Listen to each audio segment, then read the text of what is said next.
US President Donald Trump this week was all smiles, saying that the end of America's longest government shutdown was very near. He said this amounted to a very big victory for the Republicans. Trump quickly veered off into a victory lap just a day after the Senate passed a bill to end the government shutdown.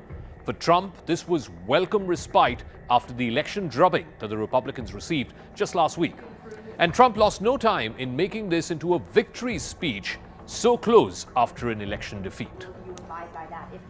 Well, I will be. I'll abide by the deal. The deal is very good. We're not going to be giving $1.5 trillion to people that came in from jails and from, the gangs and drug dealers and all of these others that they wanted to be given health care, which would have hurt our health care system.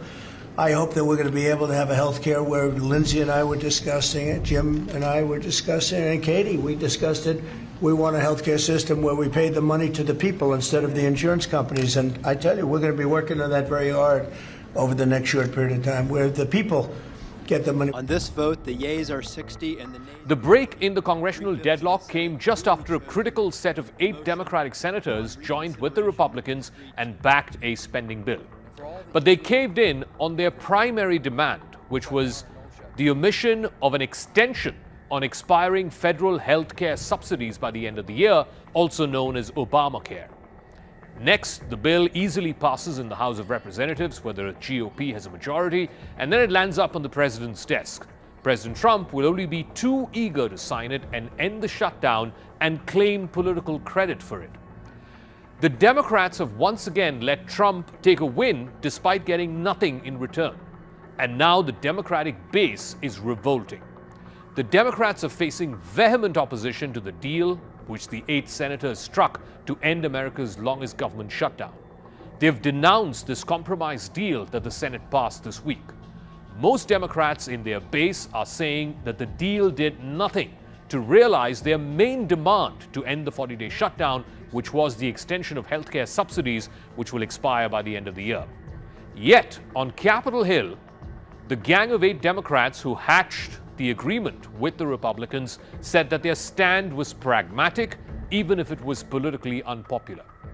They said there was no sign of Trump or the Republicans relenting, and there was no point keeping the shutdown going when a majority of Americans wanted solutions, not prolonging this misery. And what we have in this bill is the restoration of all the furloughed employees and a guarantee of their back pay, the restoration of all RIFT employees who got RIFT after October 1 with all of their back pay, and a guarantee of no RIFs. No RIFs going forward. 2 million federal workers, not just my 300,000, 2 million federal workers who are not uniform military now have a guarantee of no RIFs going forward. So they don't have to go into the holiday season with anxiety about what's going to show up on their email one morning at 5:30 a.m.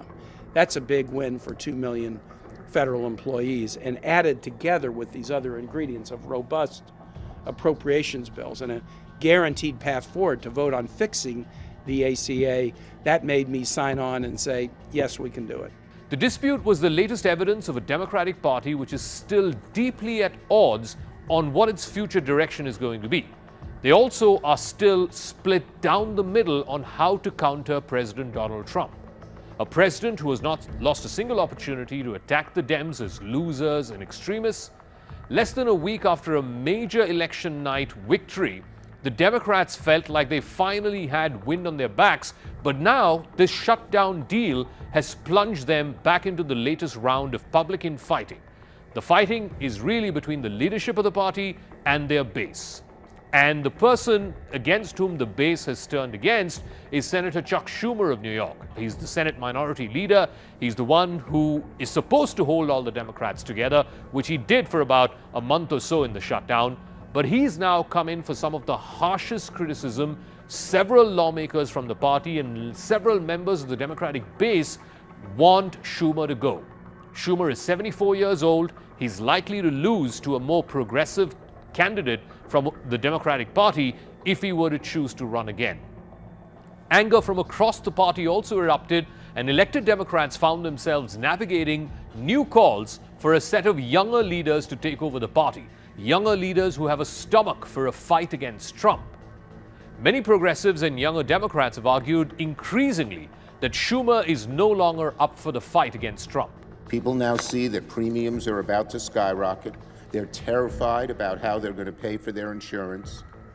Democrats demanded that we find a way to fix this crisis and quickly, but Republicans have refused to move an inch. So I cannot support the Republican bill that's on the floor because it fails to do anything of substance to fix America's health care crisis.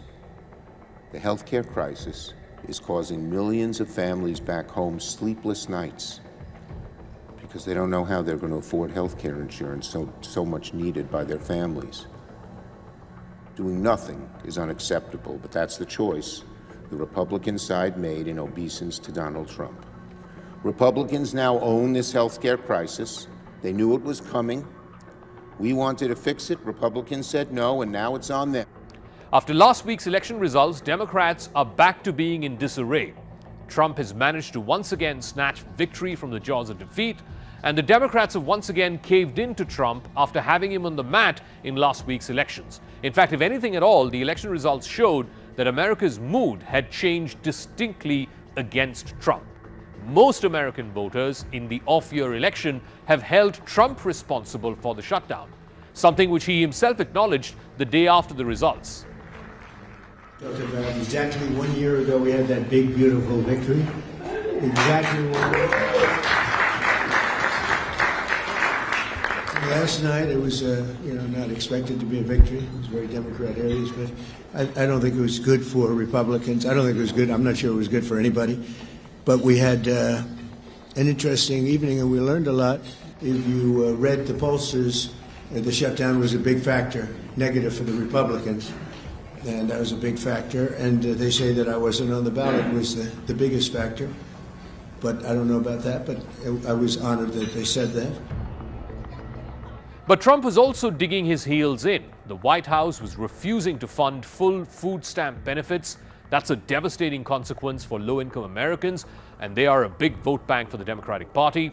Also, federal government employees continue to go on without paychecks, while air travel delays and chaos around all airports in the country, all of this was adding to the angst of some of the Democratic senators who flipped.